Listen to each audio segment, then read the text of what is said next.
Hi, and welcome to CMO Journeys. I'm Kristin Agnelli, and on the show, I talk with the marketing leaders behind some of today's most interesting brands. We get into their career paths, how they think about marketing, and how they work with agencies. ESO is a healthcare and emergency response technology company focused on helping EMS, fire departments, hospitals, and government agencies share data, improve coordination, and drive better outcomes. Kristin Agnelli is the company's Chief Marketing Officer and SVP of Communications. And her background is especially interesting because she came through demand gen, sales development, and revenue alignment before stepping into a broader brand and category leadership role. Kristin, welcome to CMO Journeys. Thanks, Christian. Happy to be here. Love it. So this is CMO Journeys, and we want to hear about your journey. I would be very curious to know that looking back to maybe when you were, say, 18, maybe that senior year of high school or first year of college, would people have predicted you to become a CMO?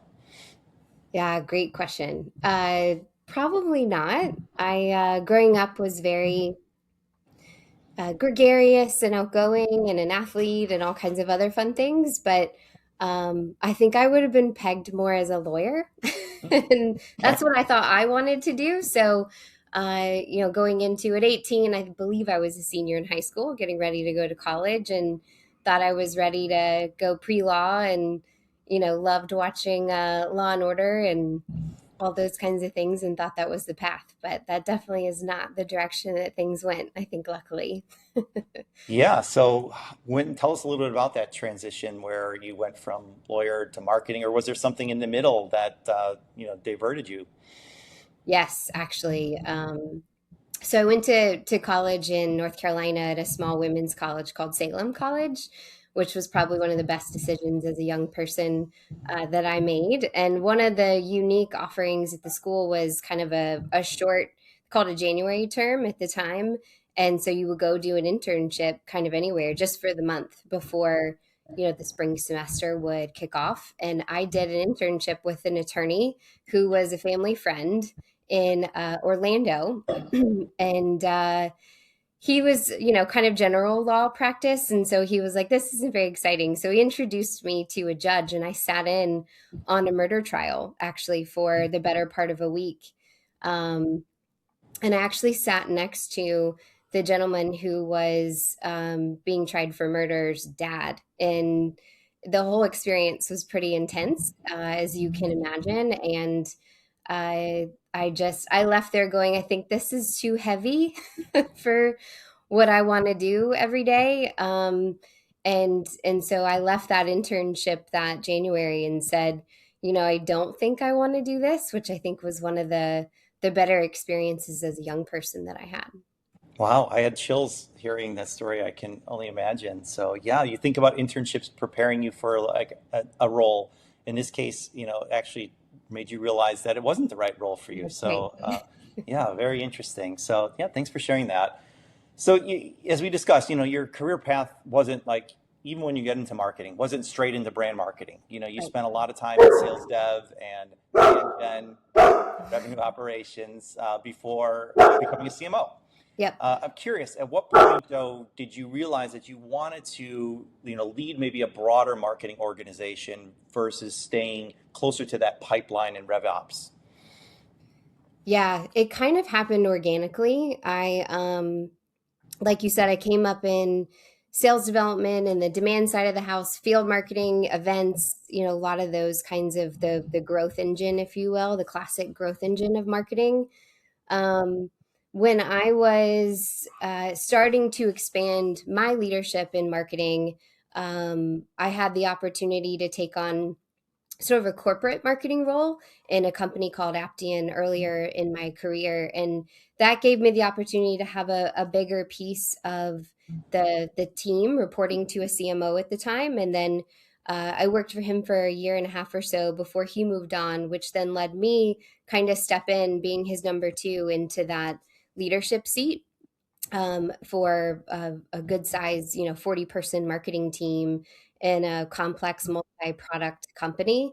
And so it really helped me then understand even more broadly the other parts of marketing, including product marketing and certainly your more classic kind of brand and communications. And, no one part of the team is certainly more important than the other, but they all have to work beautifully together in order to have a really high functioning, high performance marketing engine across the board.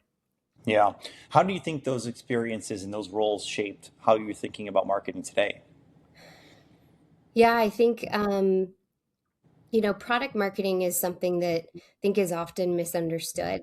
And it's thought about as like, oh, they just create data sheets and they know what the product does and, that kind of thing. And I think my team's heard me say this a million times here, but it's really the tip of the spear. If brand has identified who we are as a company and as a brand, and product marketing has helped to shape the value that we provide to the market, and those things can work in cohesion with each other, then it just gives you such a beautiful foundation to not just grow the company and build pipeline in a true B2B sense of the word, but also to make sure that you're highlighting the proper customer stories and resharing those stories, not just again to grow the business, but to also share the successes across your community that you serve.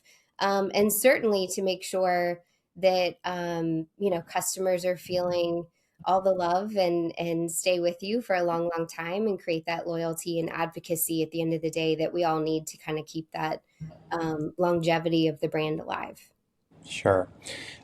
In preparation for this, I read a number of the interviews that you gave, and a theme that I think kept coming up from what I was reading is that you seem focused a lot on alignment, transparency, Yeah. maybe even a healthy tension between teams. And curious if there was maybe a specific moment or experience early on in your career that helped maybe shape that mindset.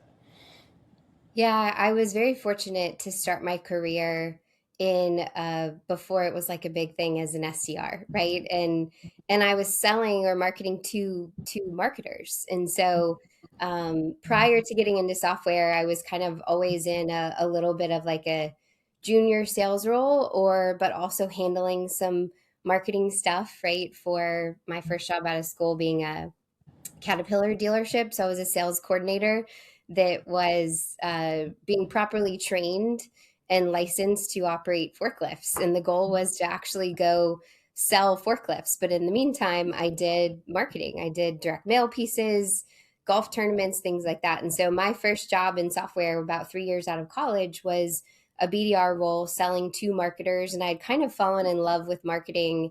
For the last 3 years prior to taking on that role. And so sitting in sales, but marketing to marketers made me have such a passion for both and making sure that, I love chasing a number. I'm competitive. I grew up with a dad in sales. And so I think you kind of always, especially as a college athlete, have like that competitive nature.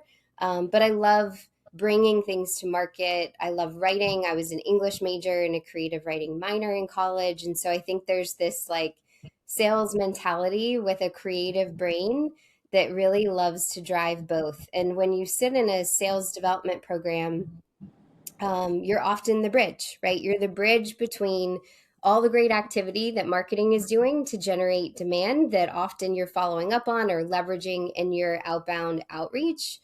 But you're responsible for a number, right? And you're really working closely with the sales team to go chase that pipeline creation target and create great pipe and make sure it gets converted and do all those things. And so I think a big chunk of the early part of my career was either building, leading, or owning that function in particular, which led to this really great, I think, understanding of both sides and wanting to make sure that we're always kind of singing from the same song sheet, if you will.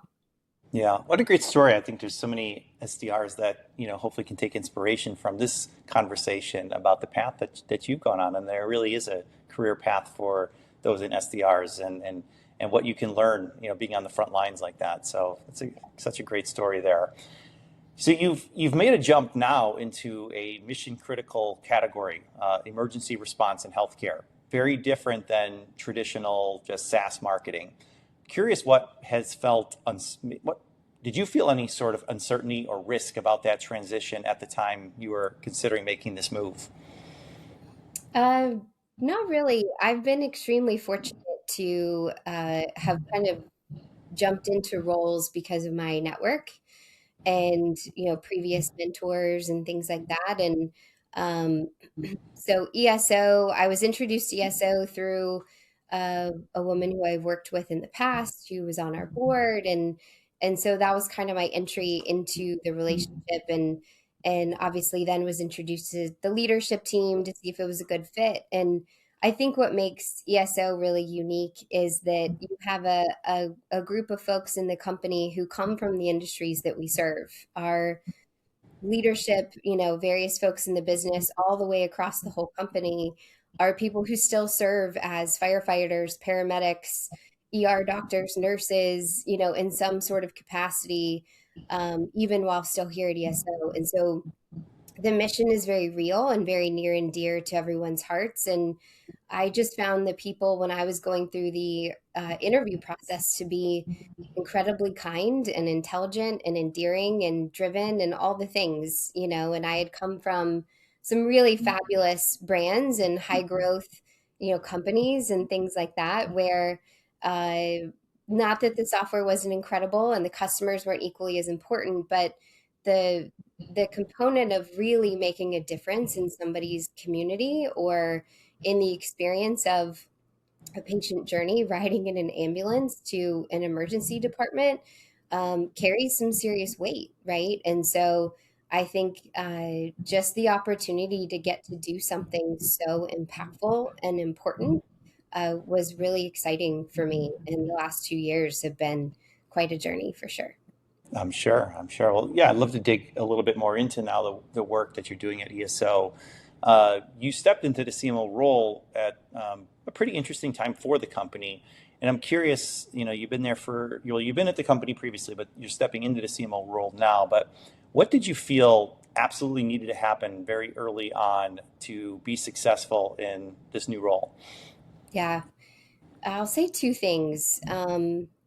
One, all the things we've kind of already talked about earlier, but I would say alignment not just with sales or your classic go-to-market functions, but helping ESOers, as we call our folks internally, really understand the great work that marketing does, right? And sort of demystifying it a little bit. It's not the man behind the curtain or, some of those things. And being brought in early as a partner to help shape some things that we've got going on in the company. And so I think the first order of business was kind of elevating the function itself internally, and really making sure that we had a seat at the table, frankly, everywhere that we needed to. So that was a big piece of it. And then secondly, on the external side, ESO is a beautiful business with lots of, thousands of customers all around the world across different segments and various uses of our product and data, of course. But building this story of truly who we are as a brand at that kind of company and brand level has been some really important work that we've been doing to take a little bit more of a bold stance in who we are and how we talk about what we do in a way that's much more clear and free of all the marketing and business jargon and things like that we all try to certainly avoid. Those have been two really big pieces, I think, since the promotion earlier this year. Sure, sure. I want to come back to the whole notion of elevating the function. Can you give me an example of how that maybe has come to life in a positive way? Yeah, it's a great question. um, ESO is full of what I would say is like servant leadership type of folks. It's part of our culture and it's a beautiful thing. So I think about communications in particular. And we have wonderful leaders all across the business who are making sure that our customers are fully up to date on all the great work that's happening across the business, on events that are coming up, on all sorts of things. And, communications is in my title in particular, not just because of internal or external in particular. We have both here at ESO, which are equally as important. But having a centralized way that we are cohesively sharing news, right? And until 2 years ago, I wouldn't say that we had a really strong, call it like PR type of program, right? We have an agency partner who's been phenomenal.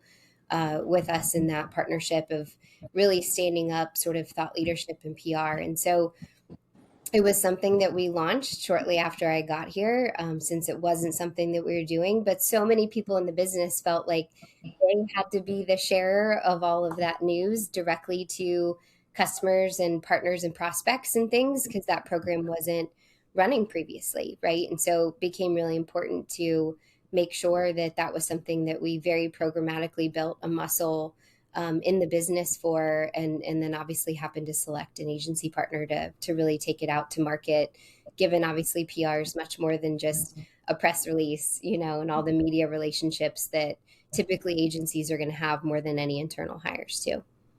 Yeah. So ESO seems to be evolving from just as like a software vendor to really more of a, looks like a connected intelligence platform across the emergency ecosystem. Curious how much of your job right now is category education versus more traditional marketing? Yeah, it's a lot of it. It's we have a really incredible, we call it the emergency life cycle, right? That starts from a fire agency needs to be fully prepared for that call, even before that 911 call is made in the US, and really identifying what that life cycle is and what steps are in that life cycle and what are the challenges during the part of that process, across that entire ecosystem, right? So how, when somebody does call in the US 911, how is the appropriate grouping of units dispatched, and how many and where to, and making sure it's very precise, and it's not just about speed, it's also about quality of care and all the things across the board, right? And then it's been identifying what that life cycle is, identifying the opportunity to learn from the data itself. How did we respond? How did once the patient was dropped off and cared for in the emergency department or at a trauma center, what was the outcome, and how could we have maybe identified the problem earlier, or not, or did we do a wonderful job? And I think one thing that is really beautiful about ESO is it's not just software and workflow applications. It's very much data and research for improvement of the outcomes, whether they be clinical, operational, or financial, to any of those, fire, EMS, or hospital stakeholders, or even government stakeholders from a policy standpoint. And so it's really important on the data side to make sure that we're taking our best foot forward and setting benchmarks, and then overachieving those and resetting them, so that agencies have what they need to be successful, and then hospitals have the same, and patients are being well cared for in their communities as well. So it's a lot of the body of work right now is identifying what all of those opportunities are, what those various life cycles are across that journey, and what do we call them, and then certainly what is the platform itself, not just the products, but what is the entire suite. It's a great opportunity and exciting project for the team to work on. Yeah, yeah. Sounds like no shortage of opportunities. I'm sure prioritizing is part of the challenge For in the sure. role. Where do you still see yourself needing outside perspective? Even though it sounds like you've got a very strong team, it sounds like you have a PR partner as well. But where else, maybe does that outside perspective really help? Yeah. I'm a big believer in building in-house for the skills that you're going to continuously need on an ongoing basis, and then leveraging agencies, certainly for either relationships that they have in the market, and certainly for those big projects where you need deep expertise in creative or digital or web dev or what have you. And so it's always important to have kind of that Rolodex. Like we're doing a big, kind of spoiler alert, new website that'll launch this summer. That's never something that I'm going to take on in-house, right? That's always going to be something that you pull an expert in from an agency standpoint, especially with the difference in how these things can be developed with AI now. Being in healthcare tech, we have to make sure that it's secure and private, and that we're checking all the boxes from a security standpoint and privacy standpoint as a global entity. So those are definitely things where we're going to leverage an agency partner to build and maintain. versus, the things that we need to be able to do in-house, which is predominantly, creative and day-to-day programmatic campaigns, things like that, that we're going to be working on. It's a very nuanced business. So it's tough, right? Bringing in an agency here in comparison to some of the maybe single or two product companies that I've worked in. So you spend a lot of time getting your agency up to speed and making sure that they really know your business so that they can help be as great of a partner as possible. It's really important here at ESO, especially too. Yeah, yeah. So you mentioned obviously the website coming up. Yep. Obviously AI is disrupting so much of the business. Yep. Where do you see yourself allocating more of your budget over the next say 12 to 24 months, given everything happening? Yeah, I think tooling is becoming important. So we're doing a whole rebuild. We're leaving some more legacy marketing automation tooling and moving over to something a little more AI driven. And so we have quite a transformation going on the team today. But I think ESO predominantly is a very relationship driven industry, and so we aren't going to be the team that is certainly moving too heavily to swinging too far on the AI front, because that's we do 150 events a year as an example, where you can certainly operationalize those very differently, but you still need to physically be there and set up and break down and shake hands and make sure everything goes really beautifully, regardless of it being big or small or a dinner versus a trade show or whatever the scenario may be. But I think it's the processes and the workflows and the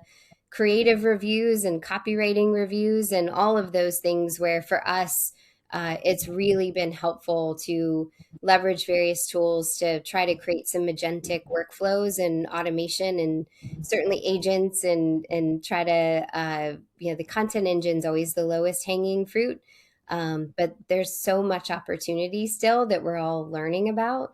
But I think the human in the loop is always important. If you just take the content that, your latest and greatest tools spitting out and, put it right out there without reviewing and checking to make sure it's on brand from a human perspective, in addition to maybe a brand agent or something of that nature, it's not going to be as good still. So I think it's still all about balance and learning and trying new things and new tools while still making sure that the creative requirements to make sure that we're putting great quality work out as a team. The humans still have to be at the center of that. Yeah. Is there one maybe use case that you guys have implemented there that you're especially excited about or impressed by in terms of AI?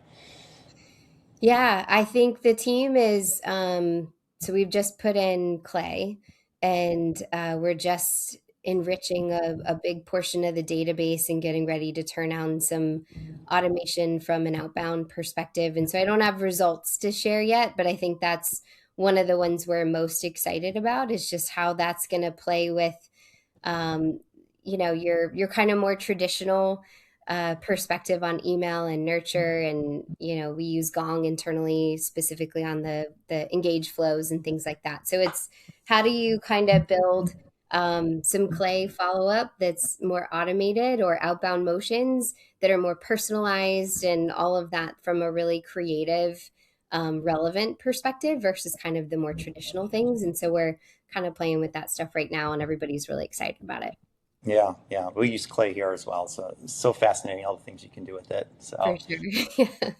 so you mentioned this earlier about agencies and partners and the complexity of your business, and I'm curious, like what signals tell you that they actually what they understand? Is it just table stakes? Do they really understand the complexity of world, or are they just maybe pitching generic healthcare or tech marketing? Like how do you read between the lines there? Yeah, I think a lot of it is the output from a context perspective, right? So as you're whether you're going through a rebrand or a discovery part of a website project or something like that, we spend a lot of time just teaching about the business and having our key SMEs and executives and leaders talking with them and providing materials and doing all the things, right? And so I think it's really the questions and the engagement coming back from those sessions.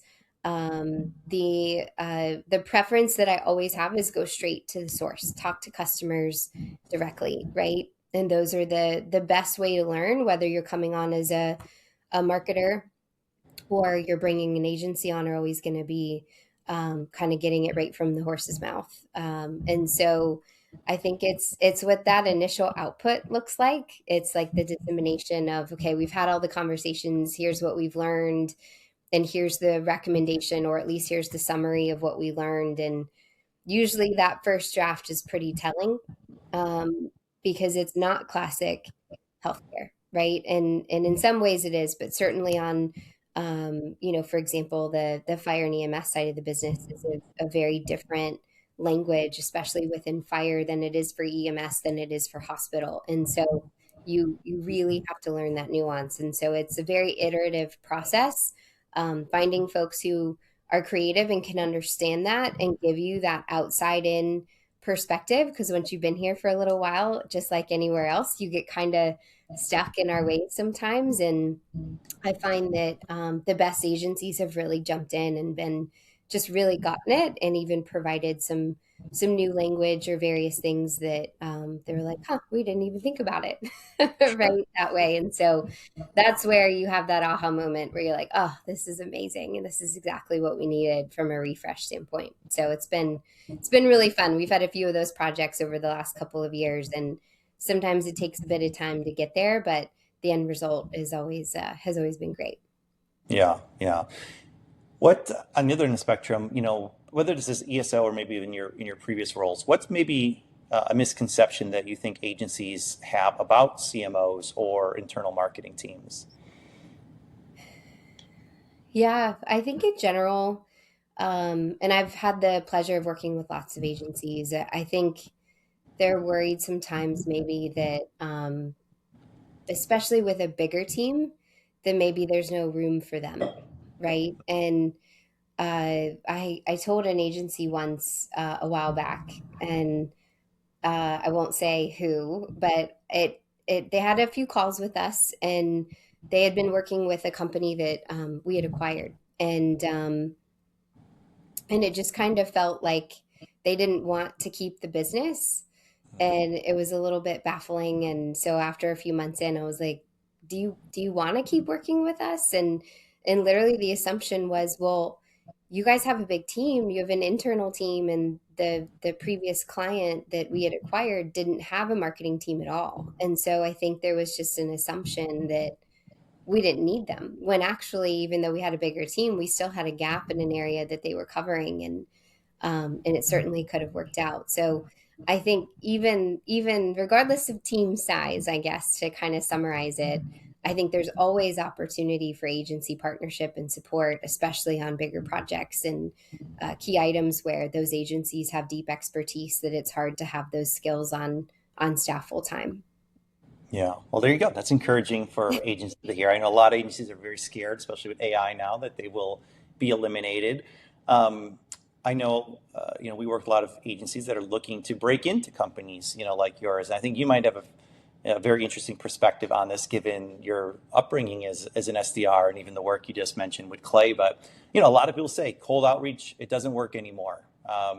But I'm curious, like, if you could think of a time, in I guess the more recent history where, someone reached out to you cold and it actually did work. What did they do differently? Yeah, I think what I've always kind of said about this, everybody's different in what channel they may respond to, or certainly the type of message. People are smart.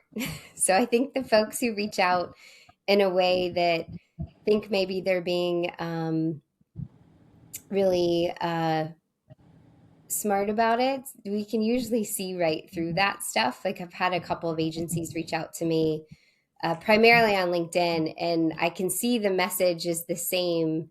And I'm just starting to see this, so it seems to be a newer phenomenon, but it'll come with a message on LinkedIn saying, your company is in my top list of clients to win, and we'd really love a chance to talk to you. And I've now seen that almost verbatim from a multitude of agencies coming across. And so then I just don't believe it anymore. And so I think it always comes down to just be authentic in your outreach and be human first and reach out across the different ways. If you can find the best way to reach someone, especially marketers, we're on conversations like this live all the time, or we do interviews and things. And I have said on multiple times that I don't answer my phone, but I will reply on LinkedIn. And so find that nugget somewhere and reach out personally and show that you've done your research. But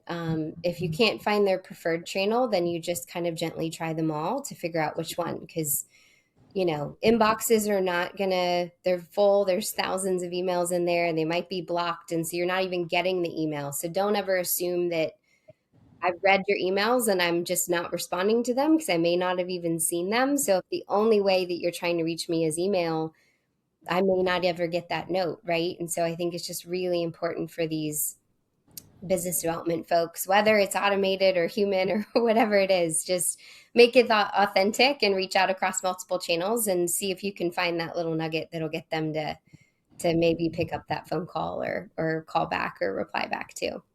Yeah, yeah, great advice. And it's all the fundamentals, but I think sometimes in the rush to do things at scale, people forget about the basics. And I think especially with AI now, I think the basics almost stand out even more than before. Yeah. So really good advice. So we talked a lot about work, and I know we're closing things out here. I would love to know something that really you're obsessed with right now outside of work. What's something that, Kristin just is goo goo gaga over? Oh gosh, that's a really funny question. So this will be a little silly, but I'll share it anyways, because that's what this is all about, right? Recently did a color matching exercise. I'm sure folks have seen this online and elsewhere too, but there's like House of Colors and all kinds of other brands that you go and you sit in a chair and they kind of figure out what season you are and then what your power colors are and what all of these kind of fun things are. And then you're supposed to sort of deploy that into your closet. You take it home and you reorganize your whole closet. You do all these things. And so it's fun how much learning. So I'm an autumn for folks who are familiar with that. And I'm a big fan of pink, which you probably can tell from my chair and certainly some of the things behind me. But pink is not actually supposed to be one of my colors from a day to day. So it's just been really fun to kind of figure out down to like what color nails do you get and what am I wearing for this photo shoot or when I go out or whatever. And probably a little bit of a girly, silly answer, but it's been more fun than I thought it would be to kind of play around with that and learn how to, look my best. There you go. Well, I love that. I have not really heard about that, so I'll have to look into that some more. Looking at my closet, a lot of blacks and whites. I don't know if that's something about me. Maybe it does, but yeah, really great. So everybody will have to maybe check that out if that interests you as well. So, Kristin, this has been amazing. I really want to thank you for the conversation, the insights. To everybody watching, don't forget to follow CMO Journeys for more conversations with marketing leaders that are shaping what's next. I'm Christian Badak. Thanks for tuning in, and we'll see you on the next episode.